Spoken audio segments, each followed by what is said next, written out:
My husband, Mike, quit his job but refuses to help any house chores. On top of that, he verbally abuses me. It even seems like he's having an affair. In order to catch him in the act, I came up with a plan. I pretended to go on a trip and left the house. Watching from a local coffee shop, I saw Mike's ex, Sarah, entering our home. Intending to catch the two of them red-handed, I quietly unlocked the door and tiptoed up the stairs. I overheard Mike and Sarah's conversation coming from the bedroom. "I never thought I'd run into you again working at that gas station. This must be fate. Ah, why did I marry her? Why did you marry your wife? I thought she'd be docile and easily obey me. If I can control the money, I can spend however I want. A free housekeeper? But lately, I can't stand even breathing the same air with her." "Oh, Mike, you're so mean." Sarah giggled. I could feel my blood boiling. They sure have a lot to say, don't they? Who do they think they are? They'll regret those words soon enough. My name is Diane, a 30-year-old housewife. After graduating from college, I started working at a small business and worked hard to adapt to the working environment. By the time I got the hang of my job, I was already in my mid-20s. As news of my friends getting married poured in, I felt the pressure. It was then that I met Mike through a mutual acquaintance. After several dinners, I realized Mike was the complete opposite of me. He's friendly, a great chatter, and has a lot of charm. "You're so feminine and lovely, Diane. Baking and crafting? Sounds like you'd make a great wife." He unabashedly complimented and flattered me. Eventually, Mike confessed his feelings, and we began dating. The following year, we got married. The fun part was only at the beginning. Soon after, Mike started making condescending remarks towards me. Right after we got married, I felt something was off about what Mike said to me. He was pressuring me to become a stay-at-home wife. "Why don't you quit your job? Your salary's probably low since you work at a small company. We can live comfortably on just my earnings, you know." I was taken aback, not expecting him to say something like that. "Sure, my company might be smaller compared to your big corporation, Mike. But it's an established firm, so the salary is steady, and the benefits are good. Plus, without any kids around, it seems like a waste to be home all day." Mike frowned upon hearing my rebuttal. "You just don't want to do housework properly. If you tried, there wouldn't be enough hours in the day. I want to work outside, Mike. Even if I earn less than you, I want to earn my own spending money. Plus, in this day and age, there's no guarantee that a husband will be able to work up to retirement. You worry too much, Diane. My company's not going under." "Got it, I'll just give you an allowance, all right?" Mike laughed as if it couldn't be helped. "I'll handle the finances. I can't trust you with it, you're too careless." His arrogant words irritated me, but there was some truth in them. Mike's reliable, and he went to a better college than I did, so he's more accomplished.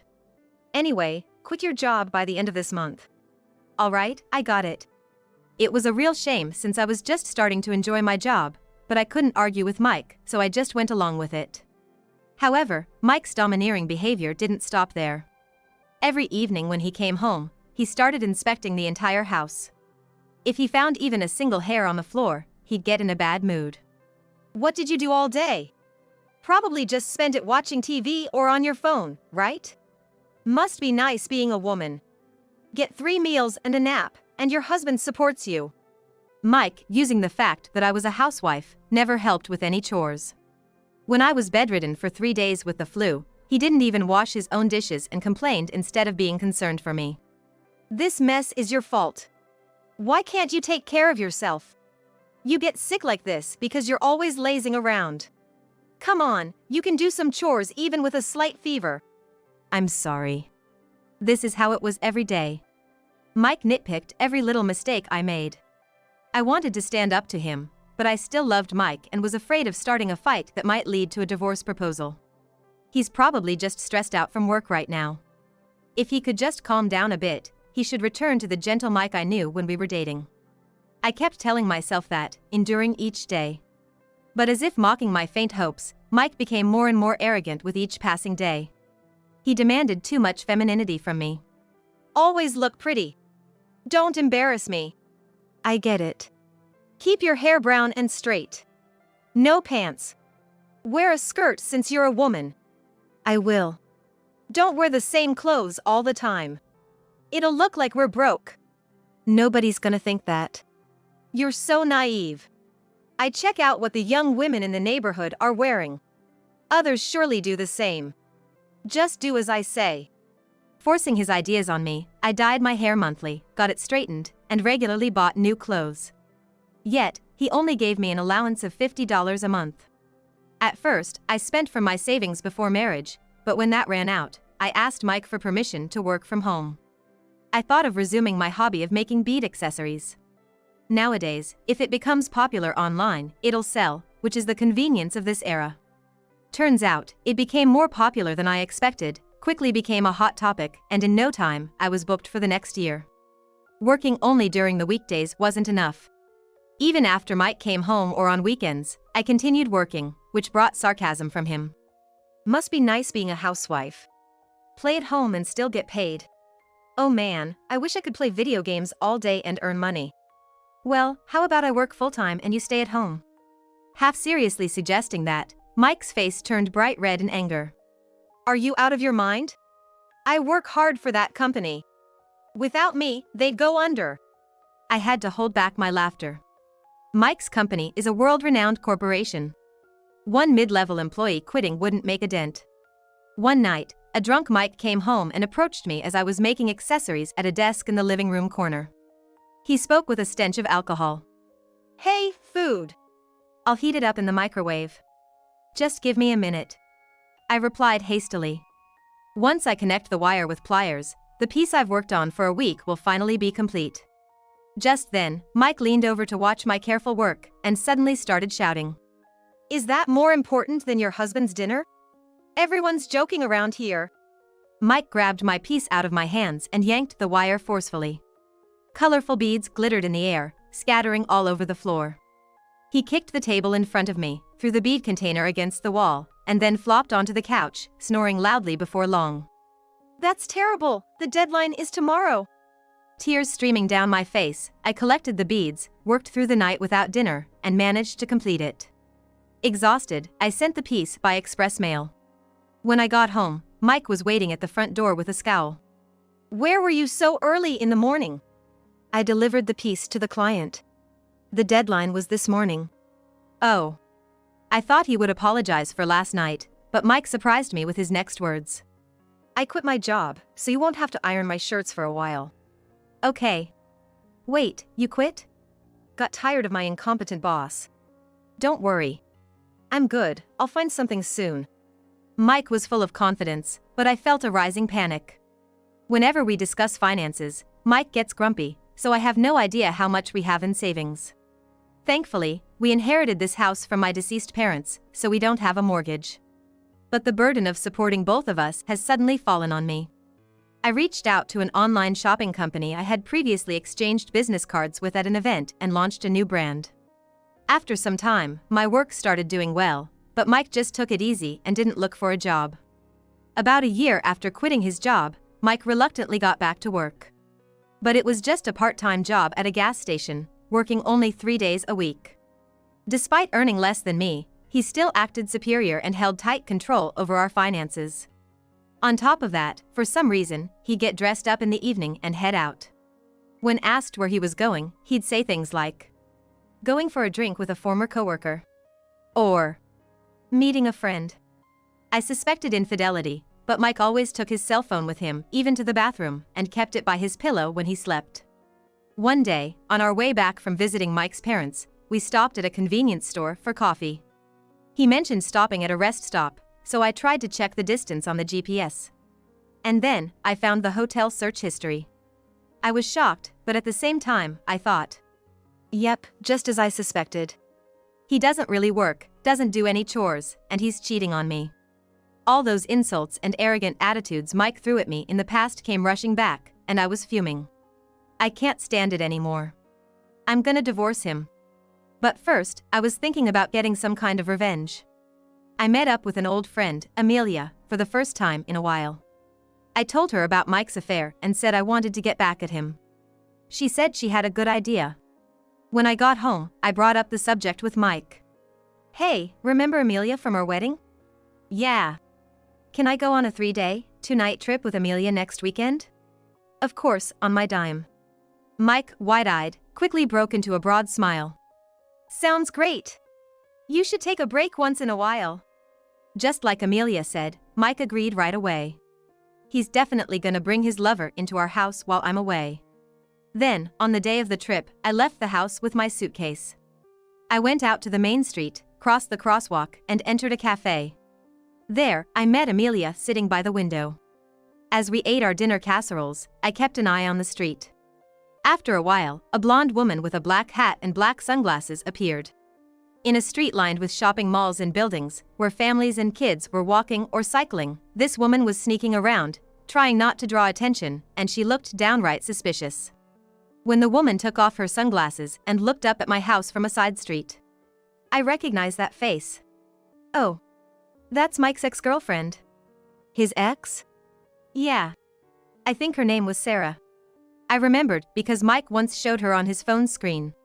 He seemed to be bragging about dating an older beauty back then. Watching through the window, as expected, Sarah was greeted by Mike and went into our house. As I was about to get up from my seat, Amelia asked me. She's probably sweaty, so she's likely headed straight for the bathroom. If you want to catch them there, you should go now. But if you want to catch them getting cozy in the bedroom, you should wait another 30 minutes. What's it gonna be? I think the bedroom's a safer bet. I chatted with Amelia to pass the time, and 30 minutes later, I left the cafe. I was filled more with anger than sadness from feeling betrayed. I realized that my feelings for Mike had long since faded. I quietly unlocked the front door and tiptoed up the stairs. I could hear Mike and Sarah talking from the bedroom. I never thought I'd run into you again working at that gas station. This must be fate. Ah, why did I marry her? Why did you marry your wife? I thought she'd be docile and easily obey me. If I can control the money, I can spend however I want. A free housekeeper? But lately, I can't stand even breathing the same air with her. Oh, Mike, you're so mean. Sarah giggled. Anger rushed to my head. The nerve of them. Who do they think they are? They'll regret saying that. Just as I was about to turn the doorknob, it seemed Mike sensed my presence. I heard scrambling noises from behind the door. When I flung the door open with force, the room was empty. On my bed, there was a neatly folded set of blue and pink pajamas.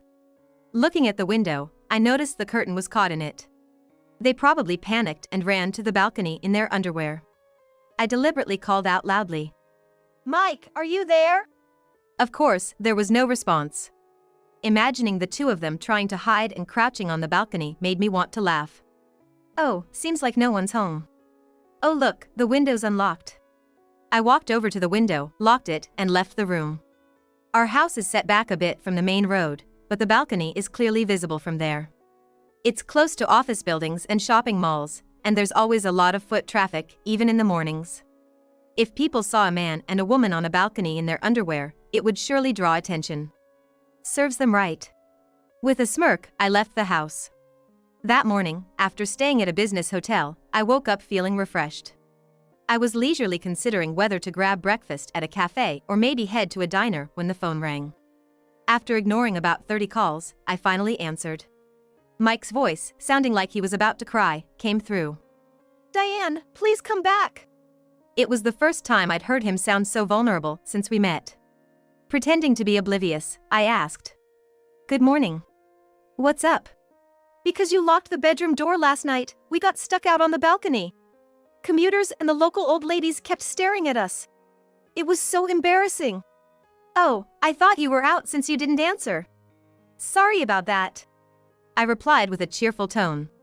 Wait, we? Who else is there? Just please come back soon. Mike, stumbling over his words, would never admit that his affair partner was with him.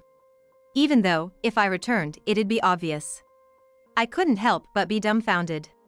Feigning sorrow, I told him. I'm sorry. I'm on a trip, so it's gonna take me half a day to get back. What? I heard sniffling from the other end. Seems like Sarah couldn't hold back her tears. I took a deep breath and made an offer. If you agree to a divorce without any fuss, I might hurry back. And make sure you turn in all the evidence of affair. Divorce? Why? You know very well why. After a long silence, a defeated Mike replied. All right. I'll do whatever you say, just please come back. I hung up, packed my stuff, and left the hotel.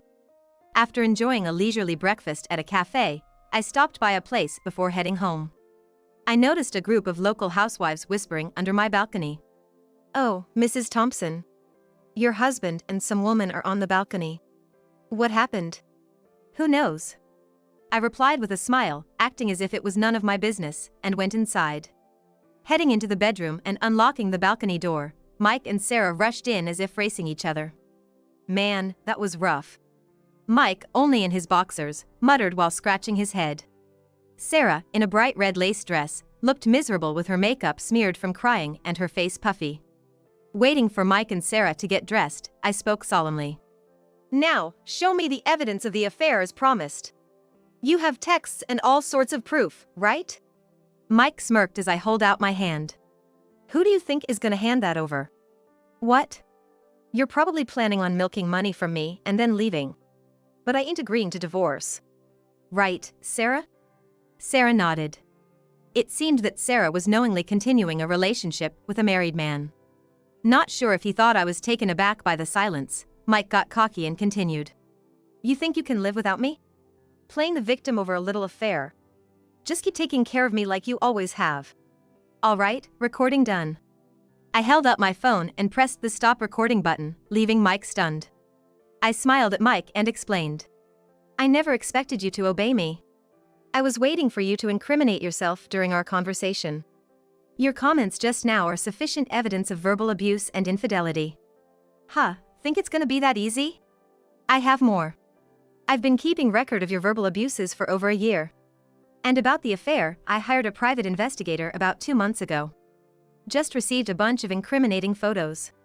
As I spread out the photos from my suitcase across the bedroom floor, Mike's face tightened. There were unmistakable shots of them being affectionate in public, happily entering hotels, and hugging inside Mike's car. Then, Sarah, who had been silent until now, spoke with a hint of confusion. Mike, you told me your wife was clueless and would never find out. What are we gonna do now? It's okay, Sarah. Just leave it to me. She's always done what I say. She'll come crawling back. She can't live without me. I found it hilarious how Mike was still acting so arrogant with his face pale. Where was this confidence coming from? I asked Mike in a calm voice. I want to ask something. Why do you assume I can't live on my own? I have a stable income. I think you, who can't do house chores, will have a harder time. Huh? I'm talented, so of course I can handle anything. Mike answered with utmost confidence. You're head over heels for me, you know. You'd be lost without me. I'm saying we shouldn't get a divorce for your sake. I felt like I was about to faint. After all the verbal abuse, not giving me money, and even cheating, he still believed in my love for him. How delusional could he be? Trying to change the topic, I turned to Sarah. Of course, once you get together with this man, you will probably need to support him, so good luck. Sarah flinched, becoming increasingly restless. Oh no, I don't have the money. I can't do this. I get that kids in middle school are expensive, but that's what you get. The atmosphere became tense after my statement. Kids? Sarah, I thought you were single. Sarah lowered her eyes, looking guilty, biting her lip. Mike, didn't you know? Sarah's been divorced twice. For real? And she has a kid that old? No way. Sarah glared at Mike, her eyes narrowed. What's wrong with having an older child? Mike, you love kids. Don't talk like that. Mike doesn't like kids. That's why we don't have any. I chimed in, and Sarah looked at Mike in disbelief. He lied to me. How cruel. I sighed at Sarah's angry outburst. You're no different, Sarah. You seem to have quite a colorful circle of friends. In front of a puzzled Mike, I produced documents regarding Sarah. I had hired a private investigator to look into Sarah, and it turned out she was involved with several other married men besides Mike. Although there weren't any photos as evidence within a day, the report said she was in midst of troubles with wives of those married men. Sarah turned pale, stammering her defense. No, you've got it all wrong. The person I fell for just happened to be married. Well, you were still dating Mike at the same time, weren't you? I glanced over to see Mike's face contorted in anger. Hey, explain yourself. You said you weren't dating anyone. Mike confronted Sarah, who seemed fed up with having to explain herself. Finally, with a scoff, she replied smugly. Well, it costs a lot to raise a middle schooler. Spas, hair salons, and nail bars aren't cheap either. It sure was helpful that you guys thought I was single and would spend a lot of money on me. You snake! All right. Settle your quarrels elsewhere. Either way, I'll start filing for our divorce. Let's agree on the terms and then get divorced. I said coldly to the two of them. Mike, even if you're broke, our properties will be split equally. Make sure you don't play any fools on me anymore. Sarah tilted her head. You're a manager at a big company and you're broke? That was over a year ago. He was fired for constantly verbally abusing his subordinates. Now he's working part-time jobs. I'm the one supporting him. You even investigated on that? You're the one who lied. Now it was Sarah who was furious. I thought you said you were working part-time for some extra cash. You even showed me your business card. This is fraud. Exactly. I agreed. I always wondered, Mike, why you acted so high and mighty around me, even when you're just working part-time. Now I get it. Admitting that I support you hurts your pride, huh? Mike's face turned bright red. What a small man. I was so wrong about you. Mike snapped at her after Sarah muttered under her breath. Shut it, you liar. Look who's talking. I'm going back to the hotel. Mike, pack up your stuff within a week and leave. I'll start filing our divorce. I announced, leaving the house while Mike and Sarah continued to argue loudly. Their shouting reached the street, drawing giggles from passers-by. At this rate, they'll break up soon. Thinking about it gave me a feeling of relief. Though Mike was hesitant about the divorce, he was persuaded by the lawyer, who warned him. Taking this to court will cost a lot. And he reluctantly agreed to the divorce. Mike haggled a lot about the evidence, saying things like, "That's not a big deal." And, "She's overreacting for just 6 months of cheating, it's ridiculous." But overall, our divorce was settled with our properties to be divided equally.